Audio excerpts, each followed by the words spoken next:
Segurança em ressonância magnética nível 2. No treinamento de nível 2, o funcionamento da máquina de ressonância é abordado de uma forma um pouco mais aprofundada do que o nível 1. Falaremos sobre como funciona o campo magnético e como ele interage com os metais. Quais são os artefatos gerados na imagem em decorrência disso? Quais são os objetos metálicos mais comuns que precisamos nos atentar? O que pode acontecer se houver a presença de um objeto metálico na área da ressonância? Como podemos evitar a entrada de objetos metálicos nesse ambiente e possíveis efeitos em decorrência das tatuagens são exemplos do que iremos abordar.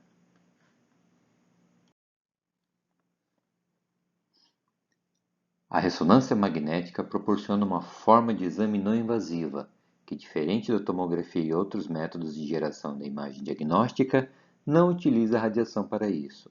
Para que isso seja possível, há um conjunto de passos que ocorrem envolvendo energia, campo magnético, as moléculas presentes no nosso corpo, entre outros. Nosso corpo é composto por moléculas, sendo que essas moléculas são essenciais para a geração da imagem, como no caso do átomo de hidrogênio, que possui somente um próton que gira constantemente ao redor do seu próprio eixo, de forma que o núcleo do hidrogênio possui um spin, com sentido definido. O próton do hidrogênio pode ser visto como uma esfera girando em torno do seu próprio eixo, que por possuir carga positiva gera um campo magnético próprio ao seu redor, comportando-se como um pequeno ímã. Então, o campo magnético da máquina irá alinhar o spin dessas moléculas. Logo em seguida, é emitido um pulso de radiofrequência que irá perturbar esse alinhamento. Quando esse pulso for apagado, o núcleo tende a retornar ao seu estado de repouso e irá liberar energia em forma de ondas de rádio. A frequência dessas ondas será diferente para diferentes átomos, e isso que será lido pelo detector e irá gerar a imagem. O campo magnético que é utilizado para a geração das imagens é uma região do espaço que é capaz de exercer força sobre as cargas elétricas em movimento e em materiais que possuam alguma propriedade magnética. O campo magnético surge quando uma partícula eletricamente carregada se move. Então, o campo magnético pode ser definido como a variação da intensidade do campo elétrico. Campo versus distância. Quanto mais próximo você estiver desse campo, maior será a força de interação, e quanto mais longe estiver desse campo, mais fraca será a força de interação. No desenho da sala de ressonância, há curvas indicando a intensidade do campo magnético. A curva de 5 Gauss é considerada uma margem de segurança.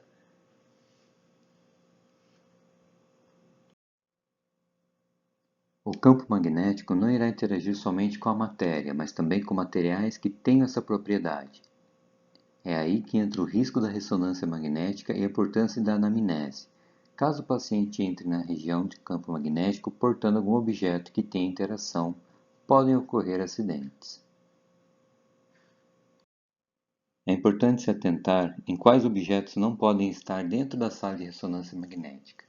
Dentre eles, podemos citar alguns objetos internos ao corpo do paciente, assim como marca-passos, clipes de aneurisma, corpos estranhos intraoculares, dispositivos ou próteses metálicas, implantes cocleares, implantes espinhais, etc.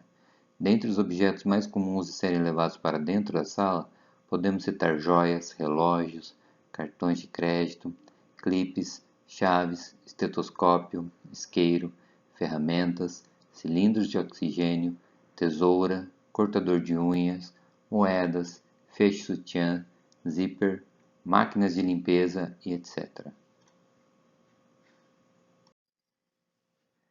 Há o risco de artefato na imagem gerado pela interferência de metais durante o exame. A presença de objetos que possuam a propriedade ferromagnética pode interferir no campo magnético durante a aquisição da imagem, de forma que pode prejudicar a formação das imagens e comprometer a qualidade diagnóstica. Nesse caso, haverá perda de informação da imagem naquele local onde houve a distorção do campo. Essa perda de informações pode ser total ou parcial. Isso irá depender do tipo de metal, do tecido visado para estudo, dos parâmetros de aquisição de uma imagem e da sequência de pulsos utilizada.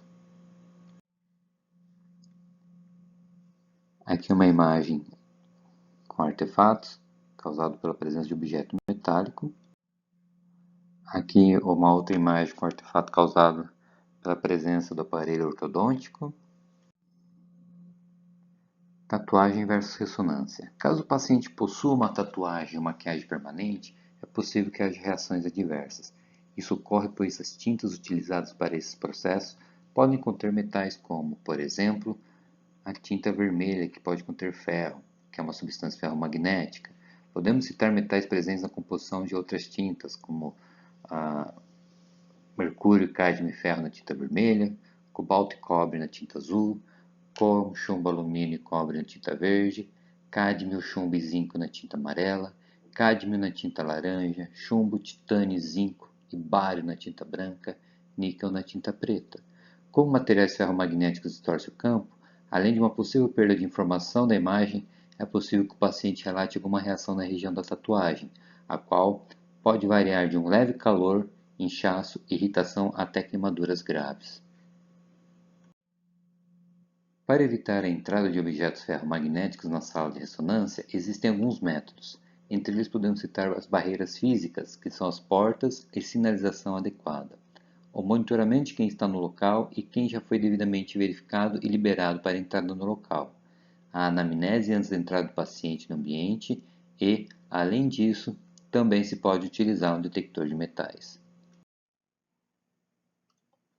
Zonas. A área da ressonância pode ser dividida em 4 zonas. A Zona 1 é de livre acesso ao público, sendo utilizado como zona de acesso à instalação. A Zona 2 é uma zona intermediária entre Zona 1 e 3. Nela o paciente pode se deslocar livremente, porém estando sob a supervisão da equipe. A Zona 3 é uma área controlada, na qual o livre acesso pode resultar em acidentes. A Zona 4 corresponde à própria sala de exame. Nas zonas 3 e 4, o paciente deve ser acompanhado e supervisionado por um profissional treinado no nível 2, a não ser no local de troca de roupa e banheiro. O pessoal de nível 1 pode acessar desacompanhado a zona 3 e 4. Nenhum pessoal do nível 2 deve renunciar à sua responsabilidade de supervisionar terceiros não treinados nas zonas 3 e 4, até que tal supervisão seja formalmente transferida para outra pessoa do nível 2.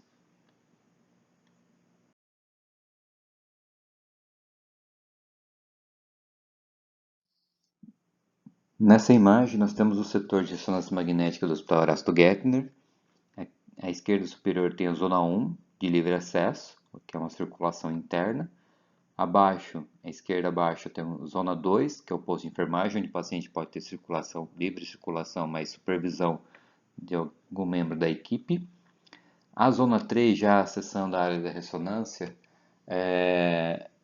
o paciente tem que ser supervisionado por um profissional do nível 2, treinado no nível 2, na zona 3 e 4, né? A parte do banheiro e vestiário dispensa acompanhamento. O pessoal do nível 1 pode circular nessas áreas, tá? E lembrando que o pessoal do nível 2 não pode deixar de acompanhar o paciente. E se ele tiver que transferir, garantir a transferência de responsabilidade para outra pessoa treinada no nível 2, antes de sair do ambiente. Que já ocorrem, existem diversos exemplos de acidentes que já ocorrem na área devido ao descuido na hora da entrada na sala. Isso pode partir da equipe médica, da equipe de limpeza e até mesmo do paciente. Por isso é extremamente importante que qualquer pessoa que entre no local do campo magnético esteja livre desses objetos. Então na imagem nós temos cadeira, cilindro de gases, enceradeira, outra enceradeira, maca não apropriada para ressonância magnética. A maior parte dos acidentes relatados está relacionada ao campo magnético estático do equipamento, porém há outras fontes de risco, como gradientes de campo magnético, radiofrequência, meios de contraste à base de gadolínio e os criogênicos, hélio líquido.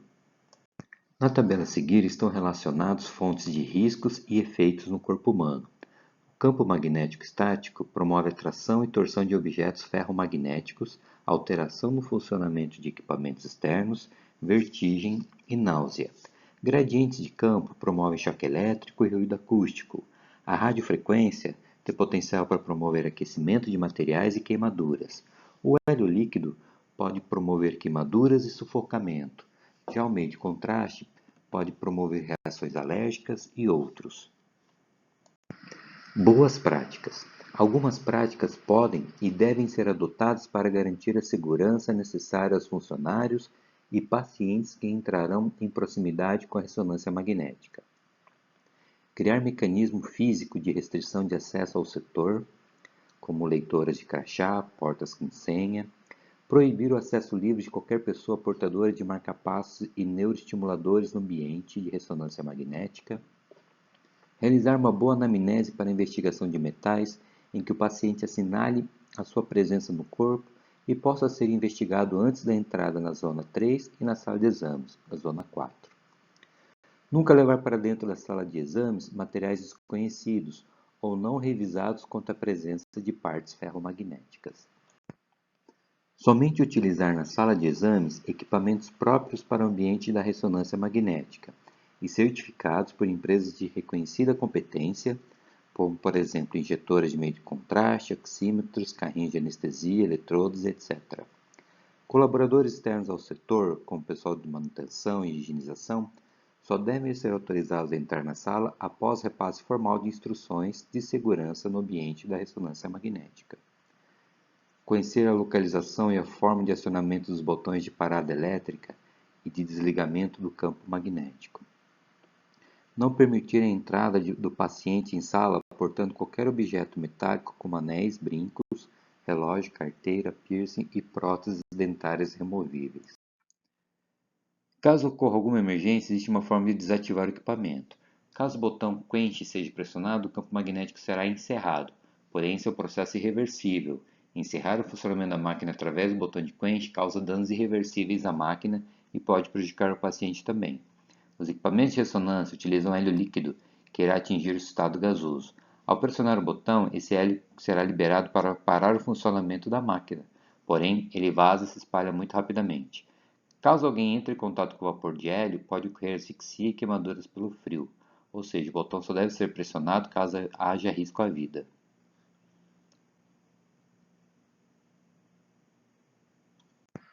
Ao término dessa apresentação, será realizada uma breve avaliação. Uma vez o resultado aprovado, você estará apto a entrar nas zonas 3 e 4 como indivíduo nível 1. Agradecemos a todos que participaram desse treinamento.